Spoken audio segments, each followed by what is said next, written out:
Bonsoir, bonjour, Bonsoir. bonne nuit pour d'autres.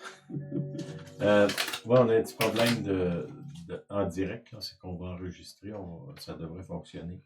S'excuse là, du petit problème, là, il y a quelque chose qui ne fonctionne pas. Problème technique. Oui, c'est ça. Peut-être une annonce, là, on a réunion de silence le 25 avril prochain à 1h chez nous, là, c'est qu'on vous invite. Si vous pouvez être là, vous êtes le bienvenu. Après ça, on a la conférence des hommes au début du juin. Première fin de semaine de juin. J'ai mis l'annonce là, sur la page Facebook. Sinon, juste nous écrire, je vais vous donner l'information. Bon, je pense que c'est tout là. OK, on est rendu, c'est une étude qu'on fait de plusieurs semaines. Je vous encourage si vous arrivez sur le site, là, d'aller au début. On est rendu à la semaine 8. Et commencer au début là, parce que il y a une progression, il y a un message qui est là, qui est comme global, qui, vous allez manquer quelque chose si vous le divisez en blocs. Là. La semaine passée, on a vu la description là, des 7 géants. C'est symbolique, les tribus qu'il y avait dans la terre promise avant qu'Israël arrive, qui s'opposaient à leur venue, qui les a empêchés finalement de rentrer dans la plénitude de ce que Dieu avait pour eux. Puis c'est ça qu'on travaille là-dessus. Dans le fond, l'œuvre de Dieu, c'est beaucoup intérieur. On a beaucoup travaillé dans les dernières années sur l'extérieur, l'apparence, tout ça. Là. Puis là, on se rend compte que si on change l'extérieur, l'intérieur, il y a quelque chose qui ne marche pas. Là. Puis l'œuvre de Dieu, c'est à l'intérieur parce que c'est l'homme intérieur qui va aller au ciel. Hein, c'est pas mes possessions ou ce que j'ai fait ou le reste, là, c'est vraiment le moi ou le moi racheté qui va aller au ciel. C'est qui va vivre éternellement. C'est lui qui a besoin d'être transformé. Puis là, dans le fond, ce qu'on fait, c'est qu'on voit des attitudes de cœur qui sont là dans l'humain, qui l'empêchent d'entrer pleinement dans ce que Dieu a pour lui. C'est des mécanismes de défense qui viennent de quand Adam et Ève ont rejeté Dieu. Finalement, ils ont dit, c'est comme si on dit à Dieu, on va s'occuper nous-mêmes de nos affaires. Puis ils l'ont comme écarté de leur vie. Puis quand on écarte Dieu de notre vie, là, on est comme laissé à nous-mêmes. Puis là, on développe toutes sortes de mécanismes pour survivre.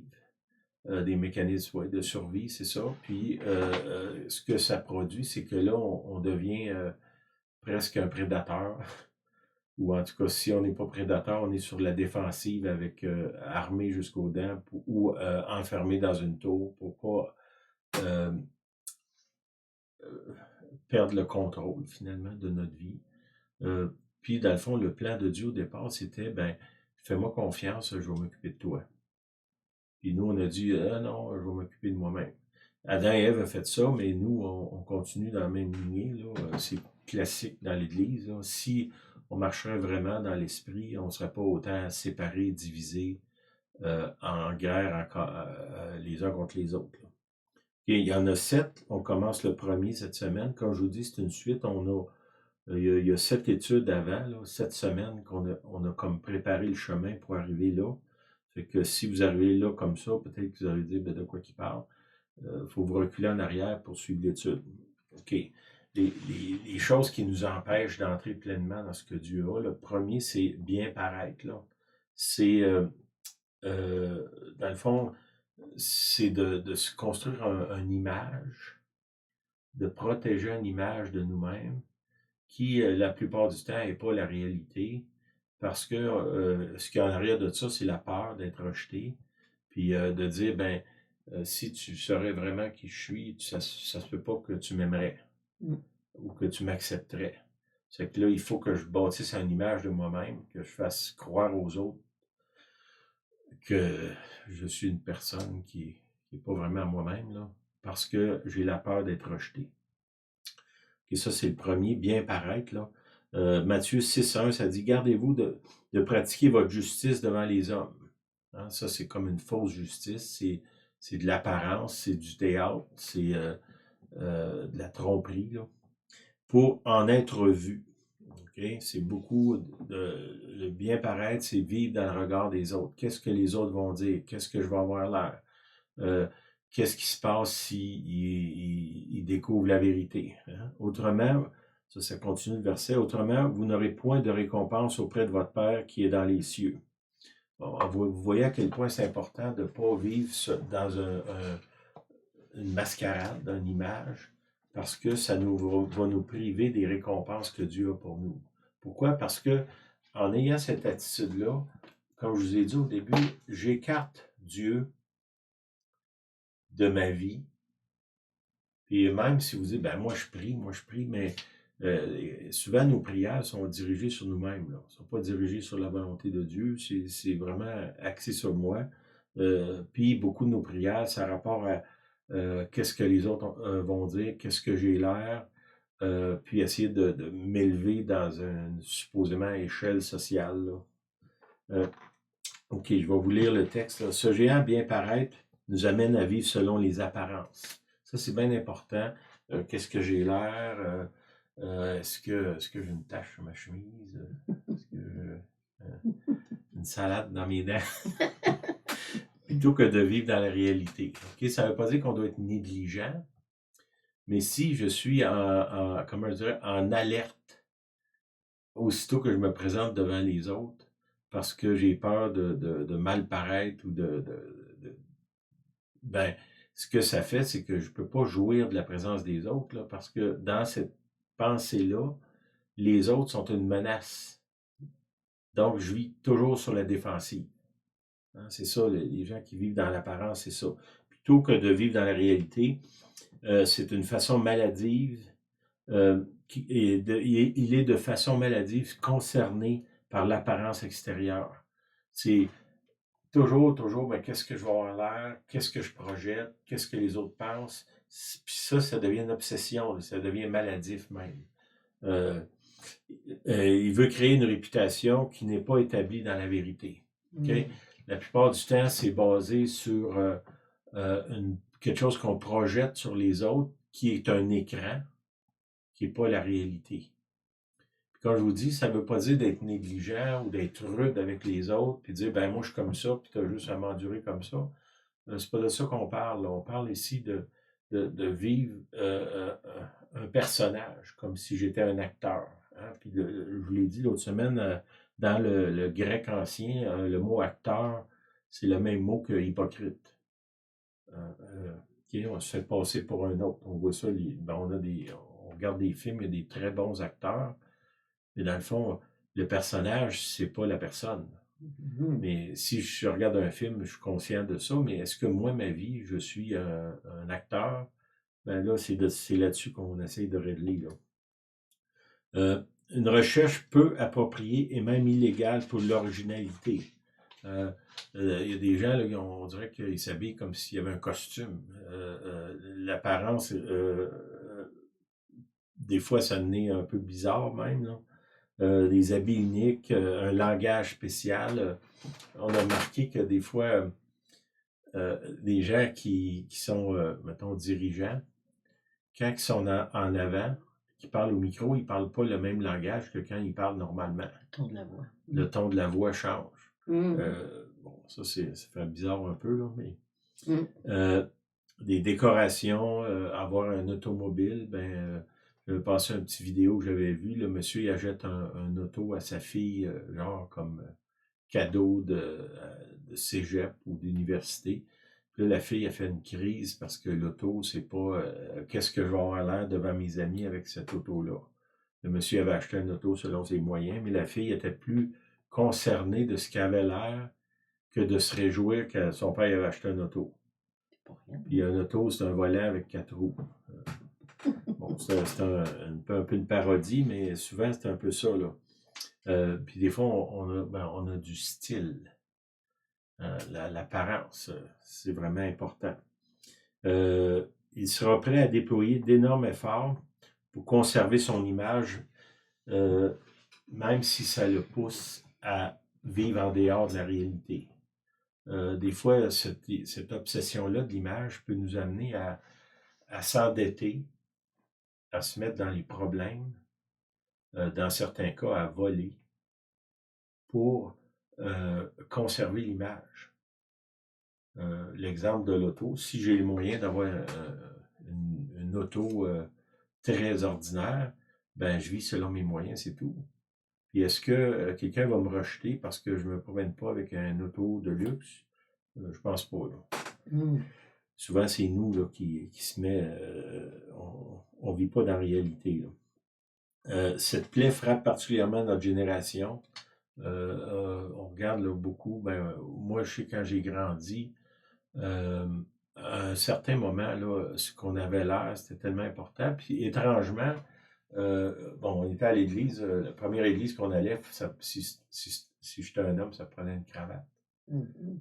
Sinon, ça passait pas. Puis là, je suis allé dans un autre groupe, quelques années plus tard, que eux, si tu avais une cravate, dans le fond, tu n'avais pas rapport dans ce groupe-là. Là. Fait qu'eux, c'était la religion des jeans. Fait que leur apparence qui était important dans ce groupe-là, c'est d'avoir, genre comme moi, là, une chemise carottée, des jeans. Puis dans l'autre groupe, c'était d'avoir un veston avec une cravate. Dans le fond, c'est pas un est bon, l'autre est pas bon. C'était que pour être accepté dans ce groupe-là, tu devais avoir certains vêtements. Puis c'est vrai, mettons, pour les femmes, dans une certaine église, si la femme arrive là en pantalon, elle risque de se faire crucifier, là. Ben, pas tant que ça, là, mais... Puis à d'autres endroits, si la femme arrive habillée avec une jupe longue, elle va se faire regarder de travers. Mais voyez-vous, là, les deux, c'est encore vivre dans le regard des autres puis l'apparence. Puis je dis pas qu'un est bon, l'autre est pas bon. Ce que je dis, c'est tout ça, c'est juste comme là, c'est un groupe qui a formé un standard. Mettons le groupe des cravates, le groupe des chemises carottées, le groupe des t-shirts avec des dessins ou je sais pas quoi, les jupes longues, les pantalons. Bon. Tout ça, c'est des standards humains, puis on se rend compte que si on ne fit pas dans cette image-là, les gens nous regardent de travers. Puis là, on voit à quel point, pour être accepté, ben je vais, mettons, moi, je suis un gars de cravate, ben là, je vais m'acheter une chemise carottée, là, parce que les gens me regardent de travers. La même chose pour l'inverse. Là, vous vous dites, ben, c'est pas vraiment important.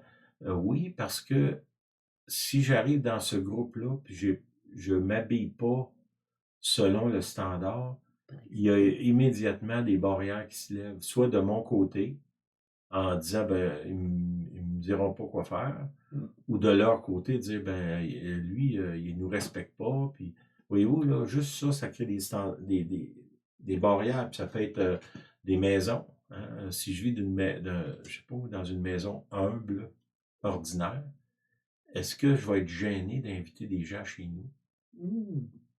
Parce qu'eux vivent d'une maison que moi, je pense qui est plus belle que la mienne. Voyez-vous, là, tout ça, c'est vivre dans le regard des autres. Puis, cette idée-là de bien paraître nous empêche d'aller vers quelqu'un qui est différent de nous. Moi, j'ai été reçu dans des maisons, une maison, j'étais allé au Mexique, le plancher, c'était de la terre, puis le bas du mur était pourri, là, assez que les poules rentraient dans la maison. Puis les gens, ils dormaient dans des hamacs. Mais étrangement, la dame qui était là, elle avait la stature d'une reine. Elle était habillée humblement, mais elle s'assumait complètement. Puis elle avait une liberté, elle se sentait pas mal que moi j'arrive là avec, ben, mettons, habillé différemment, puis peut-être l'avoir intimidé parce que moi, bon, à leurs yeux, j'étais riche, là. Non, on a eu un super bon temps ensemble parce que, dans le fond, on n'a pas laissé l'apparence mettre des barrières entre nous. C'est la même chose, je suis allé dans un autre endroit aux États-Unis où la dame était milliardaire. Il y avait une maison de 5 étages avec un ascenseur, puis un bain tourbillon sur le balcon au 5e étage. Puis cette dame-là, elle nous a reçus Puis je voyais pas aucune orgueil ou Non. sentiment de supériorité sur elle. Puis définitivement, elle aurait pu l'avoir. Je me suis pas senti rejeté, je me suis pas senti mis de côté, je me suis pas senti regardé de haut. Puis on a eu un super bon temps ensemble. Pourquoi? Parce qu'elle, elle marchait dans la vérité selon ce qu'elle avait. Dieu n'a rien contre le fait que quelqu'un soit milliardaire, là. Puis rien contre le fait qu'on soit pauvre non plus. Ce qui souvent, ce que le Seigneur aime pas, c'est qu'on élève des barrières entre nous. Puis ça, cette idée-là de bien paraître, ben que la peur de mal paraître ne m'empêche pas d'aller vers un autre. Puis que si quelqu'un qui fit pas dans mes standards, que moi je le fasse pas sentir mal par mes jugements ou des fois par mes regards ou des commentaires qu'on a là. Tout ça, où ça nous mène, c'est comme je vous ai dit au début, ma question, c'est comment ça qu'on est incapable de s'aimer, juste de base, là, qu'on se divise si facilement. Bien, ça, c'est un des points. Je vous l'ai dit, il y en a 7, là, on va les exposer. Ça, c'est le premier. Mais ça en est un. Puis moi, je vous encourage à sonder vos motifs, puis peut-être à vous pousser en dehors de votre zone de confort. Dans le sens d'aller, je sais pas, d'aller chez quelqu'un que à mes yeux, paraît pas bien, là. On était au Mexique, on serrait des gens dans nos bras, puis il y a des gens, là, mettons, qui sentaient pas nécessairement bon, là. Puis d'autres il y avait des maladies de peau, là, qui auraient pu facilement être, faire peur, là. Puis on veut pas que ces choses-là nous empêchent de démontrer l'amour, puis de recevoir l'amour de Dieu. Bon, peut-être que vous n'êtes pas extrême comme nous, là, mais peut-être qu'on peut avancer un peu plus de où est-ce qu'on est là. OK.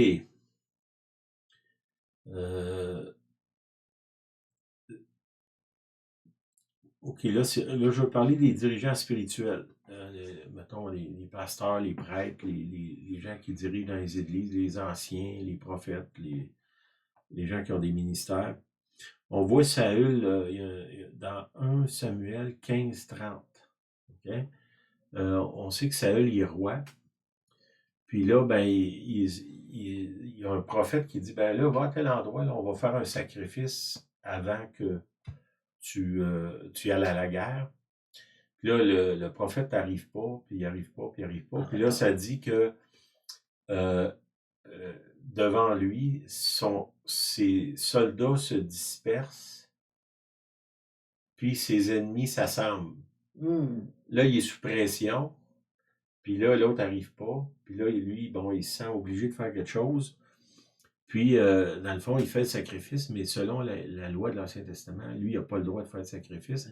Mais là, il a fait un sacrifice parce que il avait peur de ce qu'il était pour avoir l'air. C'est que l'apparence a passé avant les règles, là, finalement. Ça, c'est là, je vous ai mis en contexte, là, 1 Samuel 15-30. Vous pouvez le lire dans 1 Samuel, chapitre 15, là, il y a tout le texte. Saül dit encore, j'ai péché, maintenant je te prie, honore-moi en présence des anciens de mon peuple et en présence d'Israël. Reviens avec moi et je me prosternerai devant l'Éternel ton Dieu. Okay? Là, on voit le prophète il a dit, ben, à cause de ce que tu as fait, tu es rejeté. Puis je dirais, ça ne le dérange pas d'être rejeté. Ce qui le dérange, c'est de paraître mal devant les autres. Puis c'est pas son péché. Il se repent pas de son péché. Il essaye de racheter sa faute. En disant, ben là, fais-moi bien paraître devant les autres, là. Puis après ça, je vais me repentir. Il voulait pas s'humilier. Puis dire, ben oui, j'ai fait une erreur. J'ai péché devant Dieu. J'ai péché. Puis de se repentir. Non, là, il voyait là, que son image avait été ternie. Puis il était plus concerné par son image que par la vérité. Puis par les conséquences de son péché. L'orgueil pour préserver notre dignité est au premier plan. Dans ce cas-là, c'est ça. C'est un homme orgueilleux. Là, il paraissait mal. Puis là, il a essayé de redorer son image plutôt que d'assumer ses mauvais choix. Hein, souvent, c'est ça, les gens, ils se font prendre dans des affaires croches, puis là, au lieu d'avouer, ils disent toutes sortes de choses pour dire, ben, c'est pas moi, puis je te le savais pas, puis bon. Euh, OK. L'ambition, les promesses, les vœux, les mensonges, les demi-vérités, tout est permis à condition qu'on sauve les apparences. Puis là, on peut tomber dans des excès. On voit ça chez certains leaders là, politiques, entre autres. Des leaders de compagnie, qui des gens qui ont des gros salaires, ou des leaders d'église qui euh, vont tout faire pour préserver l'image, quitte à piétiner la vérité. Puis, dans le fond, de ne pas se rendre à la place de la vraie repentance. Parce que l'image est plus important que la vérité, là, dans ce cas-là. Le bien paraître est la première source d'anxiété. Okay, ça, c'est bien important, ce passage-là. L'anxiété, imaginez-vous dans quelle sorte d'angoisse on peut vivre si on a toujours peur d'être démasqué. Parce que si j'ai créé une image de ce que je ne suis pas, la pire chose qui peut m'arriver, c'est que mon masque tombe. Puis ça, ben, ça fait que je vis dans l'anxiété. Qu'est-ce qui se passe si quelqu'un me dévoile? Quelqu'un révèle qui je suis vraiment, ce que je fais en cachette. Hein? Ça, c'est terrible. Puis souvent, étrangement, l'anxiété va nous faire tomber dans le péché. Parce que là, je suis habitué de vivre dans le mensonge, puis le déni, oui. Puis là, à un moment donné, je peux arriver à croire mes propres mensonges. Puis tomber dans le péché. Donc, tu dis anxiété, c'est le plus... C'est la plus grande source de... C'est quoi j'ai dit? Je me souviens pas. Là, tu prends des notes. Moi, je prends des notes. OK. Oui, je vais revenir sur ça. L'anxiété, c'est vraiment important. Si vous vivez de l'angoisse, demandez au Seigneur, Seigneur, est-ce que je suis en train d'avoir peur que les autres découvrent qui je suis? Puis pourquoi c'est important? Le Seigneur nous aime de façon inconditionnelle. Vous comprenez que devant Dieu, je ne peux pas me cacher. Là. Je peux tromper Julienne, lui faire croire des choses, mentir, manipuler. Avec Dieu, ça ne marche pas. C'est pour ça que c'est important que j'aille devant Dieu pour être démasqué, pour être libéré de cette image-là que j'ai construite, d'être moi-même. Puis là, ben, comment je dirais, d'oser m'exposer aux autres comme je suis vraiment. Premièrement, à Dieu, Seigneur, est-ce que tu m'aimes vraiment comme je suis? La réponse est oui. Mais souvent, on ne le croit pas, puis même devant Dieu, on essaie de bâtir une image. L'image de l'homme qui le saint homme, l'homme spirituel.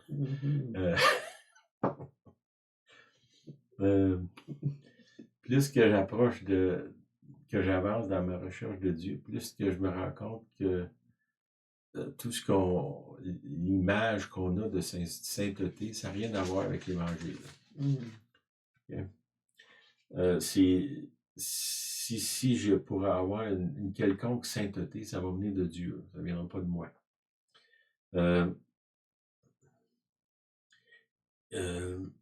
Il se révèle dans la crainte des hommes. Et la crainte des hommes, c'est pas nécessairement j'ai peur de toi, là, parce que bon, oui, ça pourrait être quelqu'un qui m'intimide. Mettons, moi, je suis plus gros que Julienne, là, je suis capable d'y faire peur. Mais c'est pas de ça qu'on parle, c'est plutôt la peur d'être rejeté, la peur d'être démasqué.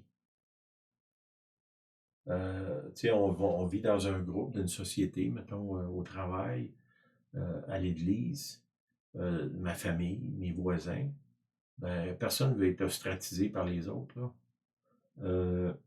C'est que cette crainte-là d'être rejeté, pourquoi? Parce que j'ai pas je ne suis pas ancré en Jésus-Christ, ben ça revient à ce que je vous disais au début avec Adam et Ève, ils ont rejeté Dieu, ils ont dit, bon, on va s'arranger nous-mêmes. Ben, quand on est pris pour s'arranger nous-mêmes, définitivement, on va vivre dans l'anxiété. Mm. Si mon rocher sur lequel je m'appuie, c'est pas Jésus-Christ, ben, je vais vivre dans l'angoisse. Ça se peut pas autrement. Bon, il y a des niveaux d'angoisse, là, mais je vais être là au moins à un certain niveau. Et ce désir compulsif de rechercher l'approbation des hommes. On veut être accepté. Comme je vous disais tantôt, je vais jeter ma cravate si je pourrais être accepté avec les chemises à carreaux. Ou dans un tel groupe, ils ont tel langage, ou telle façon de parler, ou telle façon d'agir, ou telle façon d'acheter des choses. Puis là, dans le fond, je vais me mouler dans ce groupe-là, même si c'est pas ma personnalité. Puis tu sais, je reviens à l'Église, là, parce que je parle à l'Église quand même. L'Église, ça devrait être une diversité excessive de gens qui sont de toutes sortes de pensées, de façons de s'habiller, de vivre leur vie, sans que aucun ou au moins la majorité n'essaye pas de convertir les autres à leur façon de penser. Pas convertir à l'Évangile, là, je parle, mais leur façon de penser ou leur façon de voir. Que je peux accepter quelqu'un qui est très différent de moi sans me sentir obligé de le changer. Là. Ce que Dieu me demande, c'est de l'aimer. Il ne me demande pas de le changer. Puis une conversation qu'on avait cette semaine, moi et Julienne, puis on se disait, en tenant compte à quel point on est déchu comme humain, c'est encore extraordinaire qu'on est capable de s'endurer puis de s'aimer. Mm-hmm. Mais comment je dirais, l'homme déchu puis la femme déchue est là. Puis ce que Dieu nous demande, c'est malgré ton état de déchéance, je te demande d'aimer les autres. Puis de te laisser aimer aussi. Ça, c'est une autre chose. Le motif caché est de tout faire afin que tout le monde soit heureux. Hein? Bien paraître est probablement la raison pour laquelle nous sommes si réticents à nous repentir. Parce que, tu sais, quand on se repent, ça veut dire qu'on reconnaît qu'on a fait le mal, qu'on n'est pas bon, qu'on a besoin d'un sauveur. Ça fait mal, là, parce que on a cette idée-là d'indépendance, de suffisance, de moi je prie plus que toi, puis je connais plus ma Bible, puis j'ai un don de prophétie, puis j'ai le ministère, puis je donne de l'argent, puis bon, tout ça. Puis là, soudainement, le Seigneur nous montre, ouais, mais t'as, comme il dit au jeune homme riche, il dit, oui, t'as tout fait ça, mais là, je te demande de donner tout ton argent aux pauvres. Là, on voit que, oups, l'image, elle ressort. Okay? Il faut être humble pour se repentir. Humble, ça veut dire qu'on reconnaît notre image. Comme je vous dis, on est des gens déchus. Puis si on va à Dieu, c'est simplement par sa grâce. C'est il faut faire attention de construire une image, surtout comme personne religieuse, là, de chrétien, de bâtir une image de ce qu'on n'est pas vraiment. Là. Projeter sur les autres une image de grandeur, de sainteté, oui, de parvenu. Oui, ça c'est un bon mot, parvenu. Faites attention à ça. Il est difficile de préserver les apparences quand on se repent. On vit dans l'humilité. Imaginez combien le mot, notre thème d'aujourd'hui, c'est le bien paraître, a pu causer des dommages spirituels dans nos vies. Toutes les fois que je mets mon image avant la vérité, je cache un péché que lui va grandir, puis il va prendre plus de place. Si je vis dans l'humilité, puis je me repens, je vais vivre libéré du péché, libéré du besoin de paraître mieux que je suis vraiment devant les autres. Toutes les fois où mon orgueil m'a empêché de me repentir ou bien de demander de l'aide. Le bien paraître est attiré par les titres. Ça va partir avec les masques, là, les titres, les positions, les mots comme docteur ou révérend, prophète, chef, une fin insatiable pour la popularité et la reconnaissance. Soyons prudents là, de rechercher des titres. Hein, ça dit qu'un autre te loue, pas ta propre bouche. Ça, c'est dans le passage de l'Ancien Testament. On est de ne pas être inquiète pour notre réputation. Je me souviens d'un prophète qui disait, le Seigneur avait demandé de faire quelque chose là, que lui était pour paraître très mal, là. Une affaire humiliante au bout. Puis là, il avait dit au Seigneur, il dit, ben oui, mais qu'est-ce que je vais avoir l'air? Pense à ma réputation. Puis le Seigneur il avait répondu, si un jour tu viens qu'à avoir une réputation, comment vous leur dire, faites-toi pas d'idée là-dessus, je vais m'arranger pour la détruire. Là, vous dites, c'est dur, ça. Non, parce que dans le royaume de Dieu, la place de l'humilité, c'est peut-être le plus grand refuge que tu peux avoir. Fait que n'importe quoi qui t'élève au-dessus des autres, c'est une plateforme sur laquelle tu risques de tomber en bas.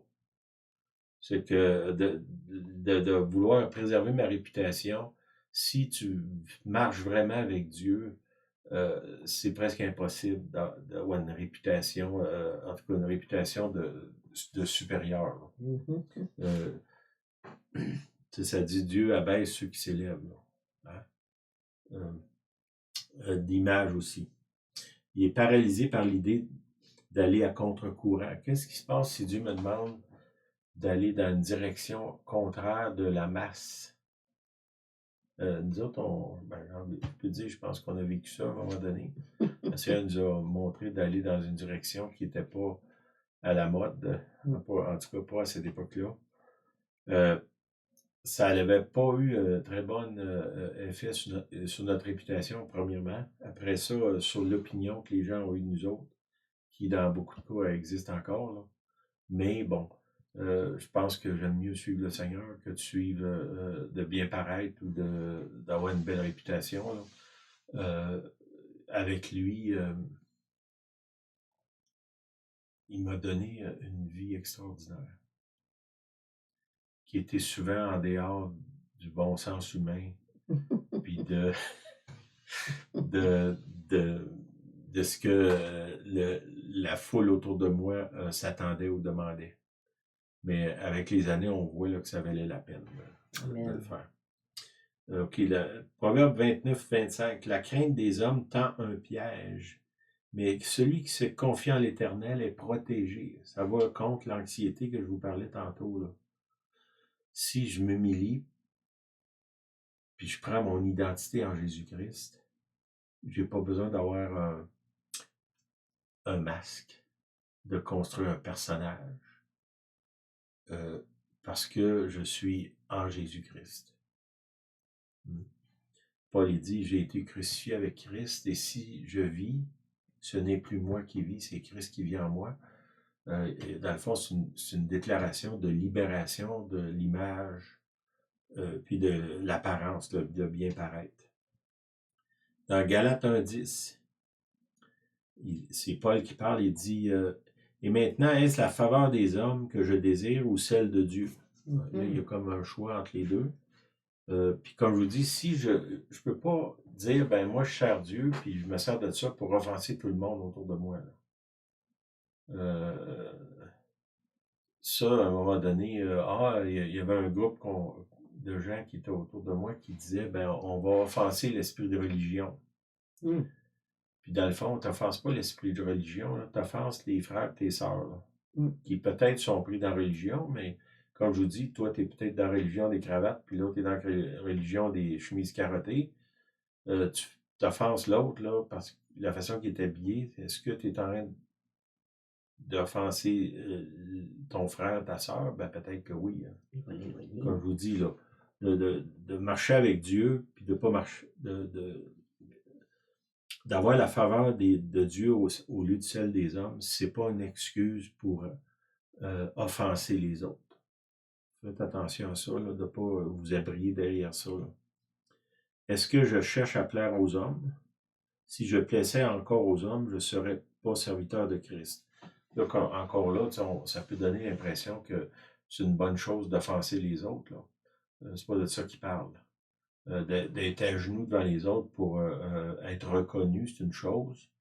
De les attaquer inutilement, c'est une autre chose. Là. C'est que soyons humbles, essayons de faire aux autres ce qu'on aimerait qu'ils nous fassent, d'aimer nos ennemis, de tendre la joue à l'autre qui nous a frappé déjà. Ça, c'est plus l'esprit de l'Évangile que de dire, ben moi,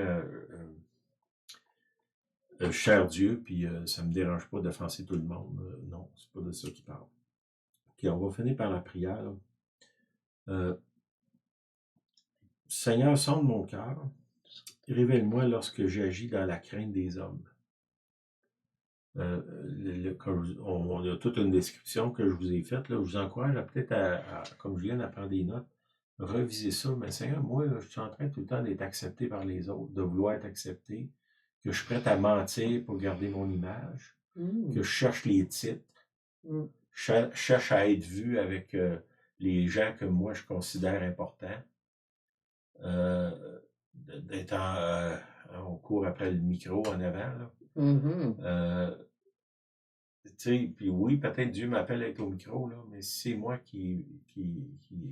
je dirais, qui m'accroche là, je suis en danger. Là. Puis souvent, étrangement, quand je cherche trop à bien paraître, c'est là que je parais le plus mal. C'est que peut-être vous encourage à lire le psaume 26. Il dit « Sonde-moi, Éternel, éprouve-moi, fais passer au creuset mes reins et mon cœur, car ta grâce est devant moi et je marche dans ta vérité. Hein? » Là, moi, je dirais plus aide-moi à marcher dans ta vérité que je marche dans ta vérité. Là. Je serais gêné un peu de prier ça. Là. Je ne m'assieds pas avec les hommes faux. Je ne vais pas avec les gens dissimulés. Je hais l'assemblée de ceux qui font le mal et je ne m'assieds pas avec les méchants. OK? Là, ici, c'est. On voit comment je le vois. Là. Dans le Nouveau Testament, ça dit d'aimer nos ennemis. OK? Ça veut pas dire de m'isoler, de dire, ben là, moi, je vais à telle église, là, puis c'est une gang d'orgueilleux, moi, je ne vais plus là. Ben, peut-être que tu fais partie des orgueilleux, là, si tu penses que tu es mieux qu'eux autres, là. Est-ce que Dieu m'appelle à aller là? Ben, si Dieu m'appelle à aller là, ben, vas-y humblement.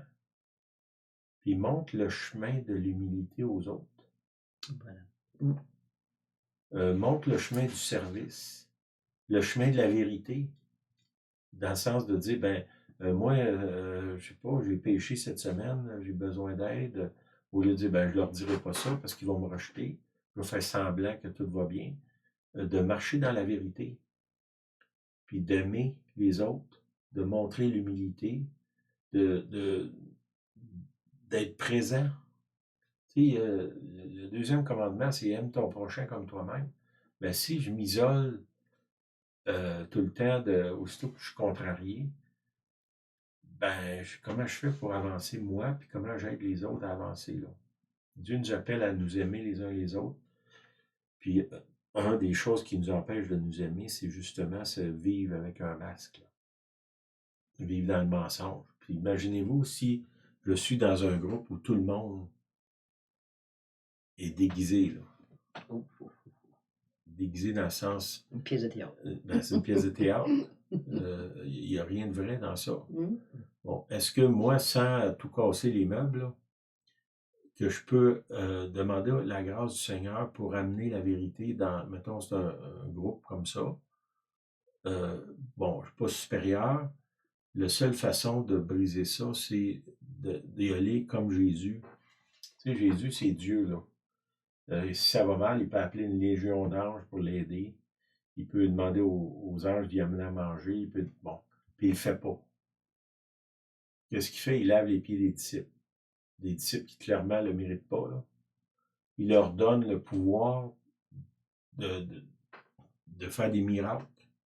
Des gens qui veulent faire descendre le feu du ciel sur les autres qui ne pensent pas comme eux. Jésus les aime assez pour dire, ben, je vous donne quand même ce pouvoir-là. Il y a une humilité sur Jésus qui est extraordinaire. Et ça, c'est quelque chose que nous, on aime ça, voir les puissances, les miracles, tout ça. Mais ce qui a démarqué vraiment Jésus dans l'humanité, c'est le niveau d'humilité dans lequel il a marché sur la terre. Comment il est venu dans une étable. Il n'y avait pas de maison, il n'y avait rien. Il y avait, selon la fin des évangiles, il y avait juste un manteau. C'était même pas lui qui transportait l'argent. Il n'y avait pas d'armée, pas de royaume, pas rien. Puis ça, c'est le roi des rois, le seigneur des seigneurs. Hein? Il vit dans une place où est-ce que les rues, c'est de l'or. Puis il vient sur la terre d'une façon, avec une humilité complètement déroutante. Pas de masque. C'est ça notre modèle. Puis ça, c'est le premier point qu'on va voir dans nos sets, c'est ça, cette image-là de bien paraître, puis de vivre dans l'anxiété d'être découvert. Marchons dans la vérité, présentons-nous comme on est, restons humbles, ne provoquons pas inutilement les autres. Puis Dieu va marcher avec nous. Et peut-être lire le psaume 26, 26. Changer-le en prière. Amen. Amen. Amen. Amen. T'avais-tu quelque chose? C'est le son de moi au Dieu, parce que c'est la seule façon de connaître le fond de notre cœur. C'est que sans Dieu, on ne peut rien faire. Hein? Il y a un autre passage qui dit ça. Donc, c'est la prière à faire. Sonde-moi, révèle-toi au fond de mon cœur. Dès qu'il y a quelque chose qui peut être révélé, ben, on le confesse. Jésus est venu, la croix est là, disponible. À celui qui confesse, il est fidèle et juste pour nous pardonner. Alors, c'est le modèle et c'est la marche à suivre. Amen. On pourrait dire c'est simple, mais c'est pas facile. Mais ça demeure simple quand même. Amen. Merci.